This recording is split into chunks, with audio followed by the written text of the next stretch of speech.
Queridos, o Senhor me deu uma palavra, uma mensagem que está na carta aos Filipenses, no capítulo de número 4 e no versículo de número 6 e 7. A palavra do Senhor diz assim: não andeis ansiosos de coisa alguma, em tudo, porém, sejam conhecidas diante de Deus as vossas petições pela oração, pela súplica, com ações de graças.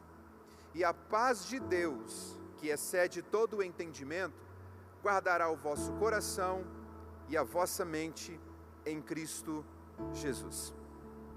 Quando eu orava a Deus, pedindo uma palavra para ministrar ao coração da igreja, ministrar ao seu coração, uma palavra em meio a tudo isso que nós temos vivido, o Senhor me levou então a essa passagem, a esse texto. Essa é uma das famosas cartas de Paulo que ele escreve da prisão em Roma.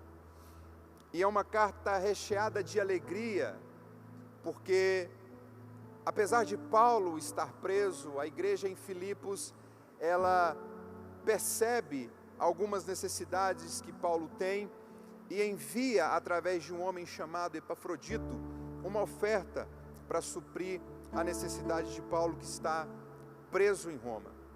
E quando eu analiso as duas vertentes, eu consigo imaginar Paulo em seu contexto e imaginar também nós no contexto que nós estamos vivendo nos dias de hoje. Paulo, através dessa carta, ele quer expressar a sua alegria em meio às dificuldades que ele está vivendo, mas ele também quer dar uma palavra de alerta e uma palavra para a igreja de Filipos de advertência. Porque Jesus, em João, capítulo 16, versículo 33, ele disse que no mundo nós teríamos aflições. Não estamos sujeitos, ou melhor, não estamos separados das aflições e das adversidades que vêm sobre nós dia após dia, a quais estamos sujeitos.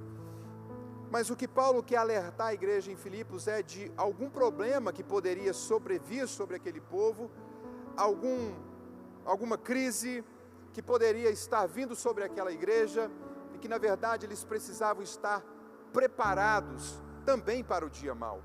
Embora a carta tenha um sentido de alegria, ela também traz uma advertência e um aviso para a igreja em Filipos sobre futuros problemas, futuras crises que aquele povo então poderia passar. E é interessante que essa carta, escrita em 61 depois de Cristo, ela reafirma de uma forma muito forte o que o Senhor Jesus também diz em Mateus capítulo 6, que retrata nada mais, nada menos do que tudo aquilo que o homem necessita, mas que ande ansioso por tudo aquilo que o aguarda no futuro. Então, quando eu olho para a carta aos Filipenses e quando eu olho para aquilo que Jesus quer ensinar a essa igreja, a minha vida, a sua vida, é algo fantástico. Primeiro que Paulo, em 2 versículos, ele consegue destacar pelo menos 3 principais pontos: a problemática, a solução e o efeito que essa solução, ou o resultado que essa solução pode trazer. A primeira coisa que ele fala no versículo de número 6, não andeis ansiosos com coisa nenhuma. E a ansiedade é a preocupação em relação ao futuro. A ansiedade é você estar aqui vivendo no presente, incomodado com aquilo que pode acontecer no futuro. Mas eu vou mais além na definição da palavra ansiedade, porque para mim ansiedade é a dúvida em relação ao cuidado de Deus. Se eu tenho um Deus que cuida de todas as coisas para mim, eu não preciso, e na verdade não posso, andar ansioso pelas coisas que vão acontecer. Por isso que Jesus, lá em Mateus capítulo 6, ele vai dizer: busquem em primeiro lugar o reino de Deus e a sua justiça, e todas as coisas que vocês necessitam serão acrescentadas a vocês, porque Deus sabe que vocês precisam de todas elas. Então, quando eu olho para isso, Paulo está alertando a igreja em Filipos, dizendo: existem situações difíceis que vocês enfrentarão durante a caminhada cristã, mas eu quero que vocês entendam um princípio básico do Evangelho: não andeis ansiosos com coisa nenhuma, não preocupem com o dia de amanhã. E é difícil falar isso numa realidade que nós temos vivido, mas como cristãos, e se eu tenho uma palavra de Deus como livro de prática e regra de fé, eu preciso entender que descansar em Deus é preciso. Eu preciso entender que descansar no Senhor e confiar na sua palavra é o meio pelo qual eu vou encontrar descanso. Sabe por quê? Mateus 11, 28, Jesus diz: vinde a mim todos os que estáis cansados e sobrecarregados, e eu vos aliviarei. Tomai sobre vós o meu jugo e aprendei de mim, que sou manso e humilde de coração, e encontrareis descanso para as vossas almas. Para quem aproxima de Jesus, existe o alívio, mas para quem aprofunda no Evangelho e no conhecimento do Senhor Jesus Cristo, ele encontra descanso. E é isso que Paulo está falando para aquele povo. Existe um período de ansiedade, existe uma problemática sobre a vida de vocês? Calma, não fiquem ansiosos. Pelo contrário, apresente diante de Deus as suas petições. Apresentem diante de Deus aquilo que tem tomado o seu sono. Apresente diante de Deus os seus problemas, as suas ansiedades, as suas crises, as suas aflições. Joguem diante do Senhor e apresentem a Ele através de três principais coisas. Primeiro, oração. A vida do cristão precisa ser pautada em algo chamado oração. E Jesus, Ele nos leva a crer que a oração é um estado que nós precisamos estar em meio às aflições. Por isso Paulo reafirma isso nessa carta, dizendo: apresentem a Deus aquilo que tem tirado e roubado a paz de vocês. Pela oração, mais ainda pela súplica. O que é a súplica? O derramar incessante diante de Deus. Derramar a sua alma, uma oração mais intensa, mais profunda, diante daquele que pode trazer aquilo que não existe. E terceiro, pela ação de graças. E é interessante, porque a oração, a súplica, deve ser acompanhada de ação de graças. Sabe por quê? Porque eu creio que aquilo que hoje eu estou pedindo a Deus, eu vou receber em Cristo Jesus. Afinal de contas, a palavra me afirma que se creres, nós veremos a glória de Deus. Se confiarmos, conquistaremos aquilo que estamos colocando diante do altar do Senhor. Por isso que Paulo fala: quando você apresentar a Deus na oração e na súplica, também já agradeça, porque o Senhor estará dando a você a resposta daquilo que você está buscando. Paulo apresenta a problemática: não fiqueis ansiosos. Paulo apresenta a solução da problemática, que é a oração, a súplica e a ação de graças, o louvor diante de Deus, de tudo aquilo que você está apresentando ao Senhor. Mas também Paulo apresenta o resultado da sua oração, da sua súplica e da sua ação de graças. Ele vai dizer no versículo de número 7, e a paz de Deus, querido, não é a paz que o mundo dá, não é a paz que o sistema dá, não é a paz que o governo pode dar, não é a paz que os nossos pais podem trazer, não é as palavras, por mais belas que nós podemos ouvir, que trará paz ao nosso coração. Paulo está dizendo: a paz de Deus. E essa paz, meu irmão, ela excede todo o entendimento. E quando Paulo fala que essa paz excede todo o entendimento, é porque nenhuma mente humana é capaz de discernir a paz que o Senhor nos dá. Nenhuma mente humana é capaz de explicar essa paz que vem de Deus. Porque você pode estar no meio de uma guerra, você pode estar em meio a uma crise, mas você tem paz. Você sabe que Deus está no controle das coisas. Você sabe que o Senhor está trabalhando em meio ao silêncio para a tua vida, em teu favor, em favor da tua casa. E é isso que nós precisamos ter através dessa palavra. A paz de Deus, que excede todo o entendimento humano. O que essa paz vai fazer em meio à crise que eu estou vivendo, em meio à guerra que eu estou vivendo? Ela vai guardar o seu coração e ela vai guardar a sua mente. Sabe qual que é o sentido da palavra guardar no termo original grego? É um termo militar que Paulo está usando, porque Paulo está preso, ele está rodeado de segurança, de guarda. Então ele usa essa palavra no sentido militar. Guardar, no sentido militar, significa colocar soldados em volta de uma cidade e protegê-la contra o inimigo que vem à sua volta. É colocar uma guarda ao em volta daquilo que é precioso, para impedir que o diabo inflame ou roube aquilo que Deus já te deu. E sabe o que Paulo está dizendo para esse povo? E sabe o que Deus está dizendo para mim e para você nessa noite? A paz que excede todo o entendimento guardará não só a sua mente e não só o seu coração, mas esse guardar não é um guardar simples, é um guardar protetivo. Proteção. A mente é o centro da razão do homem, é o centro do pensamento e das atitudes que o homem tem que tomar, é a razão. E tudo aquilo que inflama a minha mente tem o poder de fazer com que eu tome atitudes erradas, precipitadas. E é exatamente isso que Deus não quer que nós façamos em meio às nossas crises. Que não falemos algo precipitadamente, que não julguemos algo precipitadamente, mas acima de tudo, que possamos racionalizar de forma que a paz guarde a nossa mente.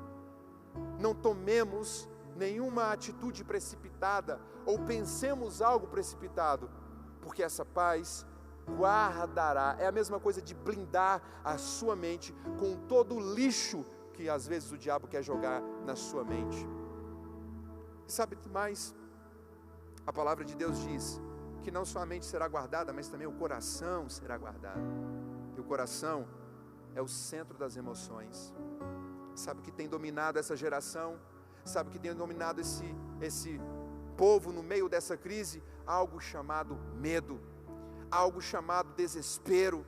E sabe, querido, não sei se você tem acesso a essa informação, mas o medo e o desespero faz com que o seu corpo seja mais suscetível a doenças. O seu sistema imunológico vai lá embaixo.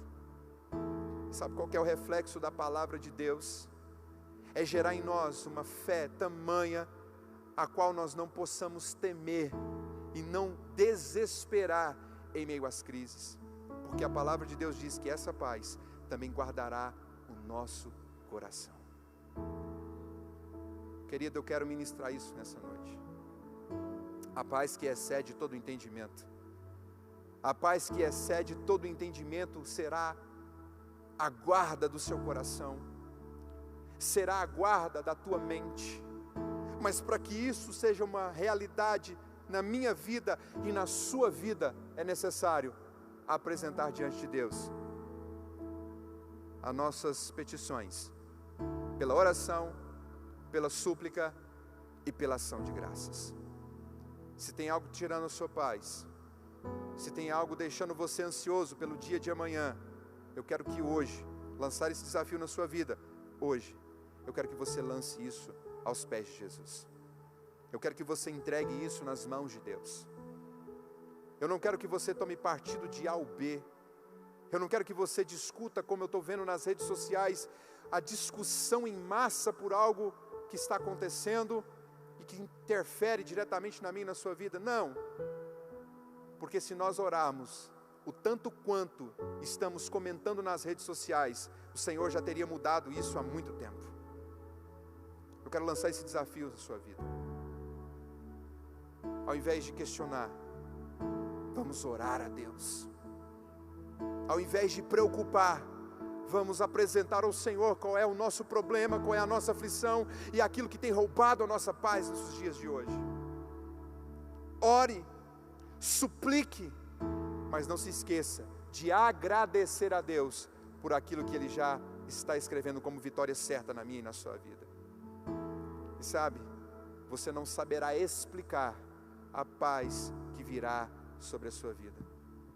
Se eu tenho Deus como meu Pai, eu tenho que entender que, como um bom Pai, Ele não deixará com que o justo padeça e nem a sua descendência mendigue o pão. Confie no Senhor. Deposite a sua confiança naquele que pode todas as coisas. Não deixe nada roubar a tua paz. Pare de se alimentar com desesperanças e com notícias que só traz medo a você. alimente-se da palavra. Tire tempo para ler a palavra. Ajoelhe-se na tua casa, clame ao Senhor. Porque eu tenho certeza que neste momento em que nós estamos aqui nessa live, milhares e milhares de pessoas estão com seus joelhos dobrados, clamando, suplicando e também agradecendo a Deus. E eu creio que a paz de Deus, que excede todo o entendimento, entrará em ação agora. Entrará na tua casa agora. Entrará no teu coração agora. Entrará na tua mente agora. E você saberá o que é descansar em Deus. Você saberá o que é confiar no Senhor. O que é depositar e saber que há um Pai que cuida de nós, que há um Deus que cuida das nossas vidas, e que há um amor que nos cerca. E sabe o que a Bíblia diz? Que esse amor lança fora todo medo. Eu quero orar com você. Eu quero declarar isso sobre a tua vida, sobre a tua casa, sobre os teus parentes, sobre os teus pais, filhos, tios, primos, avós. Eu quero declarar sobre a tua casa que essa paz vai trazer um norte para a tua vida e vai trazer um descanso tão grande que você não conhecerá o estado que você estará vivendo de tranquilidade. Feche os seus olhos. E, se possível, segure na mão dessa pessoa que está aí na sua casa com você. Segure na mão dessa pessoa que às vezes talvez está mais preocupada do que você. Talvez você está segurando na mão de uma pessoa que está com o comércio fechado.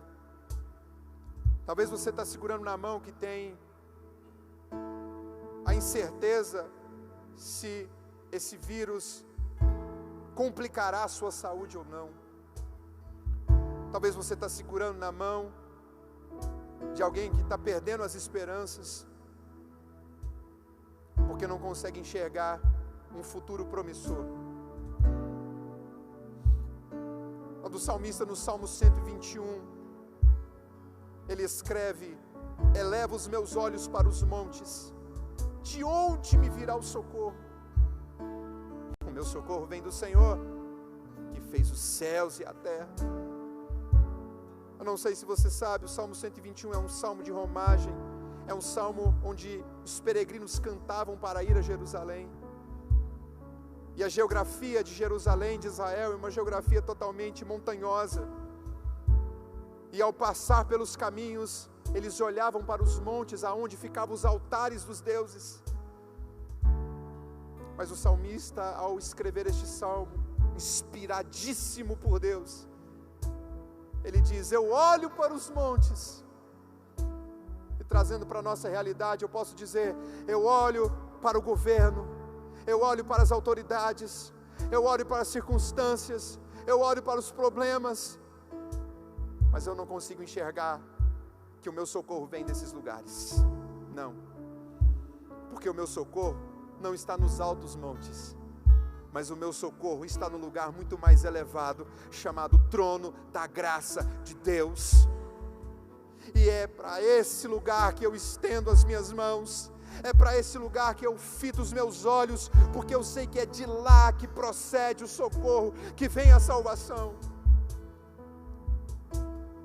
E é nisso que nós cremos, Senhor, em oração agora. E é isso que nós acreditamos, Senhor.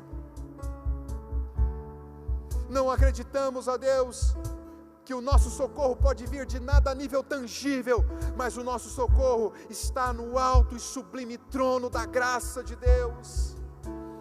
E é a Ti, Senhor, que nós lançamos a nossa ansiedade, lançamos os nossos problemas, lançamos as nossas aflições, com oração, com súplica, mas também já Te louvando, porque em todas as coisas precisamos entender que precisamos dar graças a Deus, e acreditamos que o Senhor mudará a nossa sorte, acreditamos que o Senhor mudará as situações, mas acreditamos acima de tudo que o Senhor vive e que por isso eu posso crer no amanhã. Portanto, Senhor, confiamos em Ti, confiamos em nosso Deus e sabemos que em nada seremos abalados. E eu sei que agora, Senhor, o Senhor está enviando a paz que excede todo entendimento. Afinal de contas, essa paz procede de Deus, procede de Ti. E nós depositamos a nossa confiança em Ti, Senhor. E pedimos ao Senhor que guarde a nossa mente. Pedimos ao Senhor que guarde o nosso coração. E pedimos ao Senhor que em momentos difíceis como esse que estamos vivendo, o Senhor possa nos dar a certeza e a convicção de que nada pegou o Senhor de surpresa. O Senhor continua no controle. O Senhor ainda é o Rei. E nada, absolutamente nada, quebrará o Teu cetro. E nós confiamos em Ti, Senhor. E depositamos a nossa ansiedade aos Teus pés. Aos Teus pés. Aos Teus pés, Jesus. Eu quero que você cante ao que está sentado sobre o trono. Oh.